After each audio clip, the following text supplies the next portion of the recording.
Todd Townsend. Todd Townsend, the man who knows everything. Actually, Americans, according to a poll in the New York Times, think that we spend 41% of our national budget on foreign aid every year. The reality is it's less than 1%. The actual numbers, according to an article in the Christian Science Monitor, $13 billion. Thanks, Elliot. Folks, you can call us. You do a great job of that every day. You can also send us a fax if you're connected to the Internet or you just have a fax machine in your office. You're watching the show on your lunch hour. That number is 1-800-450-0019. And if you are connected to the Internet, you do have the option of sending us an electronic mail message, email@newstalk.com. It comes right up here on the screen. Elliot, we can discuss their question or comment right off the Internet if they so choose to send it that way. I love that. Now, right on the way out, before we went to the break, you asked the question, how was this tied into education? How many people? Let's look at the education statistics. Well, I happen to have some stuff here from the Department of Labor about the minimum wage, and they say the highest percentage of people that work at the minimum wage level didn't graduate from high school. Obviously, 12% of the people, now they go down percent, who graduated from high school but did not go to college. It drops down to 4%. So the majority, according to the government of the people, don't even have a high school degree. And Patrick, no one can argue this community policing effort is working, and not just in big cities like New York. It's happening all over the country. In Louisiana, one housing complex that had a horrific crime problem, they instituted community policing. 73% decrease in crimes, especially homicides in that area. In Florida, 83% decrease in crime in another housing complex.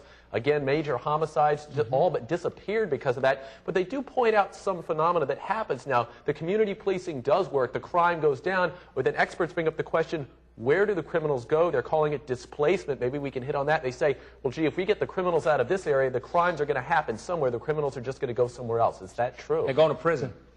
And being displaced into the prison system. Well, 54%, that's an unfavorable rating. We've got anywhere from 50 to 60% of the country thinking that she's specifically lying about these events as opposed to just having an unfavorable rating.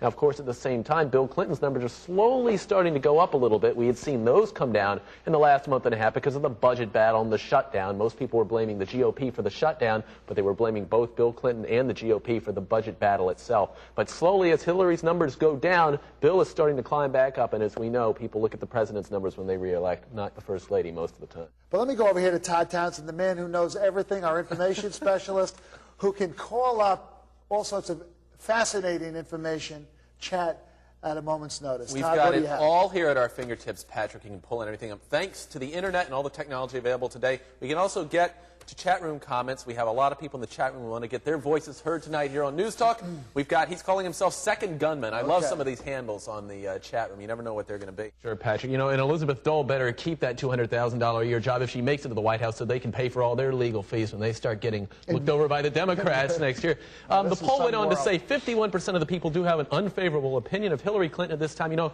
the previous high for our First Lady was Nancy Reagan's unapproval rating. That was only 31% at the beginning of 1988. That was when she brought to China. That's right. That was from some of those misguided astrology predictions. And she was consulting with the astrologer. Todd Townsend is with me. I bet you didn't have a Todd Townsend when you were a young man, Governor.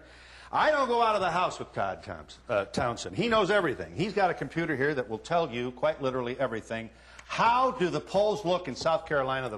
They vote this Saturday. Well, you know, if the election were held today, station WCDB-TV down there has predicted that Bob Dole would win this thing with 35% of the vote. Pat Buchanan would come in second with 24%. Lamar Alexander would come in with 13%. And Forbes with 10%, according to this poll. So it looks like Bob Dole is going to sweep this.